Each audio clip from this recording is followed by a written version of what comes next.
Genocide watch जो forum है और एक एक्सपर्ट भी है जो जेनोसाइड पे काफ़ी ज़्यादा तनवी नजर रखते हैं, उनका ये कहना है, जिन्होंने रवांडा का भी पॉडकास्ट किया था, रवांडा में जेनोसाइड हुआ, उनका ये कहना है कि हिंदुस्तान में भी मुसलमानों का जेनोसाइड होगा और जेनोसाइड होने की जो साइंस है 10 पॉइंट्स हाईलाइट्स किए हैं कि एक एक करके होता जाएगा, तो फिर आखिर 10वां भी पूरा हो जाएगा तो फिर जेनोसाइड ही होगा। तो 8 उनके बकौल 8 पूरा हो गया। तो इसके बारे में आपकी इतनी क्या राय? आपको हिंदुस्तान में घूमते रहते हैं और करीबी नज़र में तो अच्छे मुस्लिम इशूज़ को लेकर आप मुकल रहते हैं, डिबेट में भी आते रहते हैं, तो आप कैसे देख रहे हैं इस बयान को? देखिए, वो खत्म तो जो है वो करने की कोशिश है हिंदुत्ववादियों की, लेकिन यहाँ की जो बहुसंख्यक जनता है वो इसके साथ नहीं आएगी। भारत की स्थिति जो है उंदुलुस, गरनाता वगैरह से कुछ अलग है। वो यहाँ वो उतनी जल्दी जो है ये नहीं होगा, लेकिन ये है कि कोशिश तो कर रहे हैं। जैसे साधु संतों ने वहाँ हरिद्वार में ये कहा, जो गृह युद्ध और जो है इन लोगों ने जो है नस्लकुशी की जो बात की, वो तो है, ये कह ही रहे हैं ये। लेकिन ये है कि अभी हमें ये नहीं लगता है, क्योंकि भाजपा के कई लीडर जो है वो तथागत वगैरह गृह युद्ध की बात जो है पहले भी करते रहे हैं, और अभी ये कई बार वो कह चुके कि होगा ये गृह युद्ध यहाँ पे।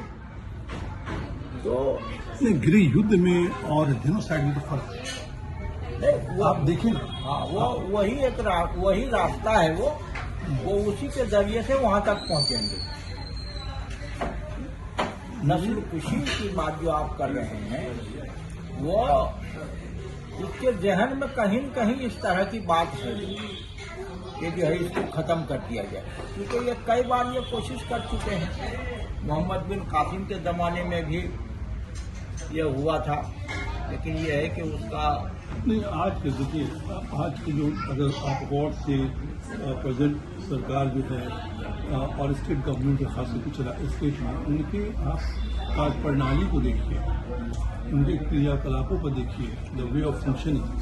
जैसे कि हेमंत बिस्वा शर्मा ये कहते हैं कि मियाँ भाई को हम अपने राज्य में चैन से नहीं रहने देंगे। एक स्टेट में फिर कंसंट्रेशन वहाँ पे कैंप इस्लाम को हम खत्म करते हैं। हाँ, और सरकार इस पर खामोशा वहाँ काम चल रहा है, खामोशी से अपना एजेंडा, हजारों एकड़ जमीन इलीगल इंक्रोचमेंट के नाम पे उन्होंने खाली करा के मुसलमानों को उन्होंने बेघर किया है और हजारों कैंप में रह रहे हैं।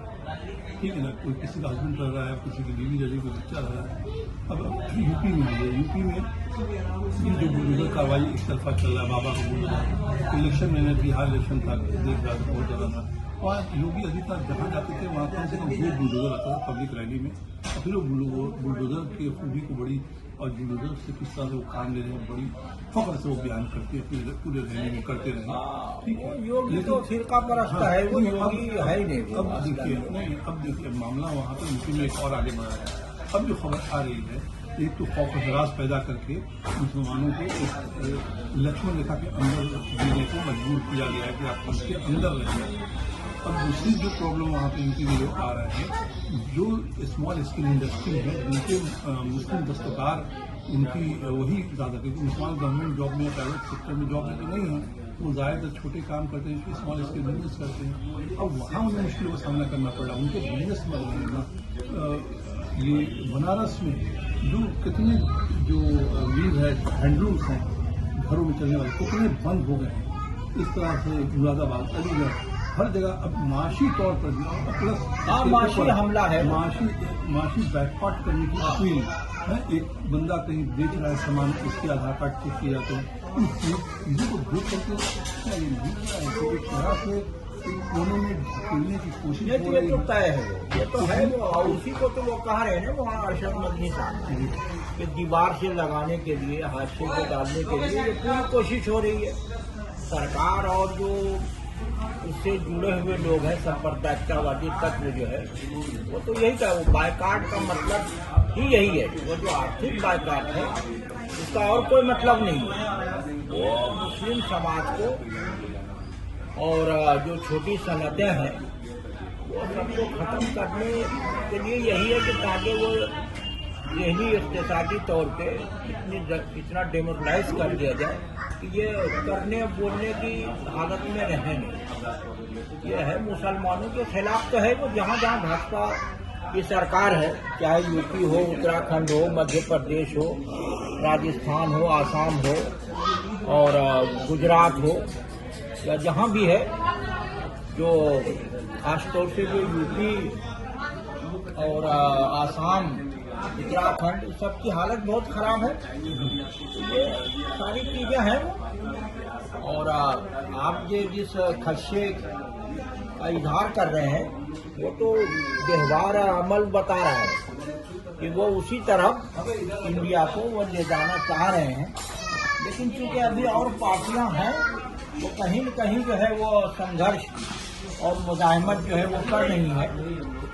हो सकता है कि ये इनको खत्म करके जो आखिरी मरहला आएगा 10वें के बाद जो है तो उसके ध्यान में है और इन लोगों को जो है मुसलमानों से कोई हमदर्दी नहीं है, कुछ नहीं है। जिस तरह ये बोलते हैं वजीर आला और से लेके दूसरे लोग और होम मिनिस्टर आजम जो है कीमत है ये लोग। हाँ, वो इस तरह की जो बातें करते हैं वो सब इसमें है। वो मुसलमानों की कहीं घृणा नफरत तो बहुत है, लेकिन बिल्कुल क्लियर है, इसमें जो कोई शुभा नहीं है। क्या ऐसा नहीं लग रहा है कि जो बंच ऑफ थॉट गोलवाल का सॉरी गोलवाल का बंच ऑफ थॉट, उसमें उन्होंने कहा कि उनको आत्मसात कर लो, सेकंड क्लास सिटीजन बना लो और vote of right of vote सीख लो, तो इस तरह का कुछ। वो बंच ऑफ थॉट्स में तो वो जो आंतरिक खतरा बतलाया उसमें मुसलमान भी है, कम्युनिस्ट और क्रिश्चियन के अलावा जो है, लेकिन जो उनकी दूसरी किताब है वी आर नेशन हो, हाँ, उसमें उन्होंने बहुत क्लियरली ये जो है ये कहा है कि इनको जो है नागरिकता का अधिकार नहीं होगा और वो किसी की मांग हम मुतालबा नहीं कर सकते, कोई अधिकार उनको नहीं मिलेगा। वो तो क्लियर है। तो ऐसा हो तो रहा है, आप देखिए ना अभी जो कर्नाटक में देखिए जो कुछ भी हो रहा है ना वो गुरु गोलवालकर के नजरिए और सोच के हिसाब से हो रहा है। दफा 370 जो हटाया है ये पहली बार गुरु गोलवालकर ने कहा है जी।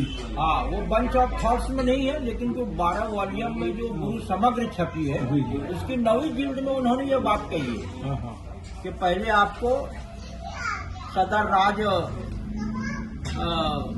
लागू करना पड़ेगा, उसके बाद असेंबली को आपको खत्म करना पड़ेगा, फिर जो है वो आप धारा 370 खत्म कीजिए। तो ऐसे नहीं लग रहा आपको कि अपोजिशन में कांग्रेस अपनी पार्टी और धीरे धीरे ये लूज करते जा रहे हैं।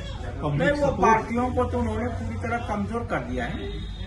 अब वो इस पोजीशन में नहीं है कि जो है कोई जो है निर्णायक या फैसला कुन जगह पे वो आके जो है कुछ कर सके, वो तो खुद जो है। तो सबसे बड़ा सवाल ये है कि ऐसे में हिंदुस्तान के मुसलमानों के पास और जो दीगर माइनॉरिटीज हैं उनके पास आखिरी रास्ता क्या बचा, क्या देखते हैं?